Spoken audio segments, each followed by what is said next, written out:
This is perhaps the most well-known Masonic symbol, the square and compass. Low-level Masons are told that the G stands for God or geometry, which the great architect used to design the universe, but the real hidden meaning is that it's representative of the sex act, as usual. The letter G stands for generation or generative power. Albert Pike writes in Morals and Dogma that sexual union could be represented by the letter G, the generative principle. This term generative principle is code for the sex act. Pike goes on to explain that the compass therefore is the hermetic symbol of the creative deity, and the square of the productive earth or universe. Therefore the Masons look at the compass as a male element and the square as the female element, which interact to produce the G in the middle. The square and compass is also an adaptation of the most wicked symbol of all, the hexagram. Historian John J. Robinson reveals in his book, Born in Blood, The Lost Secrets of Freemasonry, that the Mason's compass is nothing more than the satanic hexagram with some key pieces removed.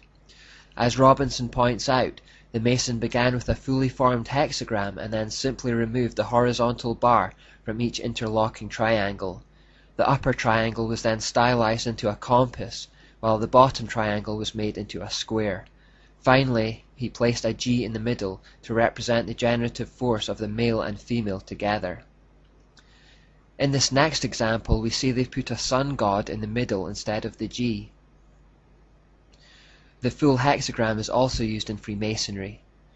Masonic author Albert Mackey tells of the sexual connotation of this hexagram. The triangle pointing downward is a female symbol corresponding to the yoni, and the upward pointing triangle is the male, the lingam. When the two triangles are interlaced, it represents the union of the active and passive forces in nature. It represents the male and female elements. The upward-pointing male triangle is represented by light, and the downward-facing female triangle is dark. They interlock again with a sexual connotation. These symbols have many layers, and nothing is there without great thought and attention. The hexagram also represents the number of the beast, which is 666, because it has 6 points, 6 sides, and 6 angles. Notice also the T or Tau within this particular hexagram. T represents Tammuz, the product of the union between the sun god and moon goddess. The little circle on top of the T also turns this symbol into an Ankh cross. The Ankh in occultism is representative of the life-giving power of the sun. It's also worth highlighting that this male and female, light and dark duality concept has survived in the Eastern forms of the Babylonian religion, such as Buddhism. For example, we are probably very familiar with the yin and yang symbol here. In this symbol, the light side of course represents the male aspect and the dark side represents the female aspect.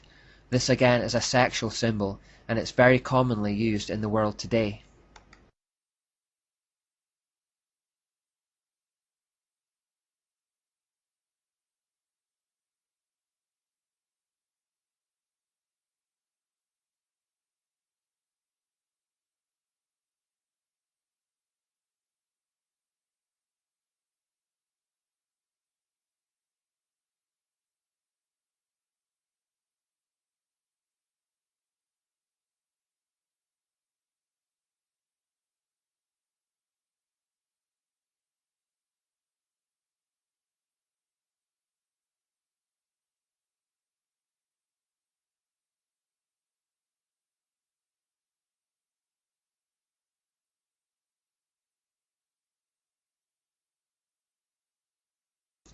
This black and white motif is represented another way in Freemasonry through checked floors. This is a suitable way of hiding its true meaning from the profane. Albert Pike said the black and white pavement symbolizes the good and evil principles of the Egyptian and Persian creed. It is the warfare of Michael and Satan, light and shadow, which is darkness, day and night, freedom and despotism. The all-seeing eye, or Lucifer, is behind both Baal and Asherah, which means he's behind both the light and the dark. Good and evil, or light and dark, coming from the same source, is a satanic concept. This next photo is a great example of the double meaning of symbols. Look at the floor and you'll see the black and white checks, but you'll also notice a pentagram. An upright pentagram denotes man, Adam and Eve, and this is considered to be the light side. Turn the pentagram upside down, however, and it represents the dark horned goat of Satan, Baphomet. Now look at the photo again. From our viewpoint on this side of the camera, we see the pentagram as upright, which denotes a light organization working for the good of man, and this is how Freemasons portray themselves in public. They like to point out the good they do in the community. From the perspective of the Masons on the other side of the camera, however, and from their side of the floor, they see something quite different in that symbol.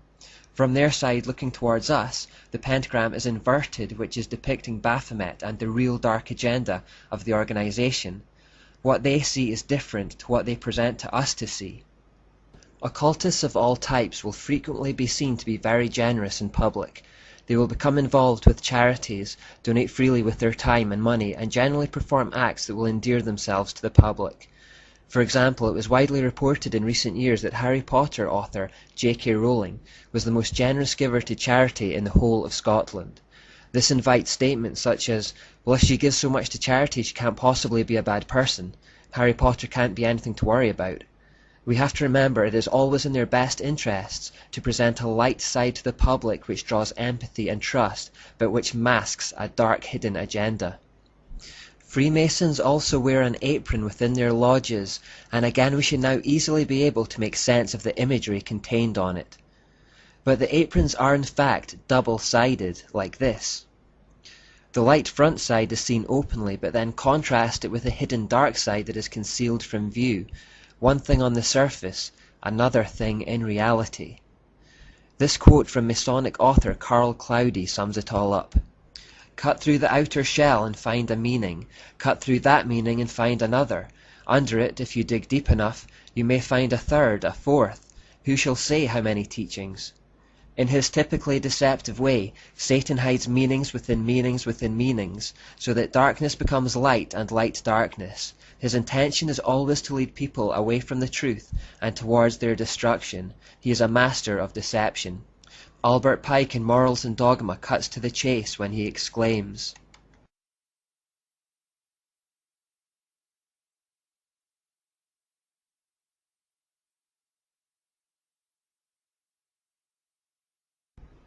This idea of seeking the light is an interesting one because it sounds vaguely Christian on the surface. When Masons talk about moving towards the light, however, they're talking about moving towards the so-called illuminating knowledge of Lucifer, which is in fact darkness. You may hear politicians using this leitmotif from time to time. Alice A. Bailey, one of the most prominent occultists of the 20th century, wrote in her book, The Externalization of the Hierarchy, "The Masonic fraternity is the home of the mysteries and the seat of the initiation. It is a far more occult organization than can be realized, and is intended to be the training school for the coming advanced occultists." She then goes on to say, "Every Masonic lodge is a temple of religion and its teaching instruction in religion. Masonry is the successor to the mysteries." It can't be made any clearer than that. Alice Bailey, incidentally, was one of the most influential New Agers of the 20th century. Indeed, she invented the term New Age, and wrote over 25 books by channeling from a demonic spirit guide. We'll find out more about her later in the United Nations section, but for now we only need to know that she knows what she's talking about when she talks about occult themes. She then goes on to say, "There is no question, therefore, that the work to be done in familiarizing the general public with the nature of the mysteries is of paramount importance at this time. These mysteries will be restored to outer expression through the medium of the Church and the Masonic fraternity. When the Great One comes with his disciples and initiates, we shall have the restoration of the mysteries and their exoteric presentation as a consequence of the first initiation." Henry R. Evans writes, "Into Freemasonry have been poured the irradiations of the mystical schools of antiquity. Particularly is this so in the higher degrees of the order, such as the Scottish Rite, where undeniable traces of Kabbalism, Neoplatonism, Rosicrucianism, and other mystical cults are plainly discernible. I do personally contend that Freemasonry is the direct descendant of the mysteries, but that our ritual makers of the higher degrees have copied the ancient ceremonies of initiation so far as the knowledge of those ceremonies exists." Anton LaVey, the founder of the Church of Satan, said, Masonic orders have contained the most influential men in many governments, and virtually every occult order has many Masonic roots. Now finally watch this clip of a Freemason admitting on camera that he believes Lucifer is the source of light and that he is helping mankind. In particular, note his confusion. Lucifer, what is your problem? Just that, sir. Okay. I'm a Christian, sir. I'm pure and virtuous and wholesome and innocent. How can you say anything bad about me? Sir, you need to be born again. I am born again. Now, did you just say that you were Lucifer? I am Lucifer. Okay, define Lucifer for me. Pure, virtuous, wholesome, innocent individual that's out to help people. Lucifer is? Yeah. Say that again. Lucifer is a pure, holy, virtuous. Now, is he the Lucifer that God created? That's the same one. Oh, man, this is great. I'm going to put this on the internet. Oh, Amen. God bless you, Amen. brother. Because that's exactly what the Shriners and Masons teach, is that Lucifer is light. No. And you're, what you're about confirming those hospitals? They you know what, sir? Jesus said, many will say to me on that day, Lord, Lord, did we not do these good deeds in your name? And you'll say, away from me, you workers of iniquity, I never knew you. Jesus said it? In Matthew chapter 5. Mercy. No. That's hard to believe. So you're a Christian and you don't know that? Actually, no, I really am. You are. Because I'm pure and virtuous. You're pure and virtuous, okay. Yeah. Mm-hmm. In other words, you're perfect without Jesus, right? No. Okay, tell me about Jesus. Who is Jesus? Well, he's my leader. Is he the Son of God? Yes, he is. Is he the only worshipful master? Yes. Have you ever been called worshipful master? No, because I've just been too busy. I've been working. Working? Been working to help people. What like kind you. of work? Okay. Get out of here. See, this is what a Mason confesses, is that Lucifer is light. You heard it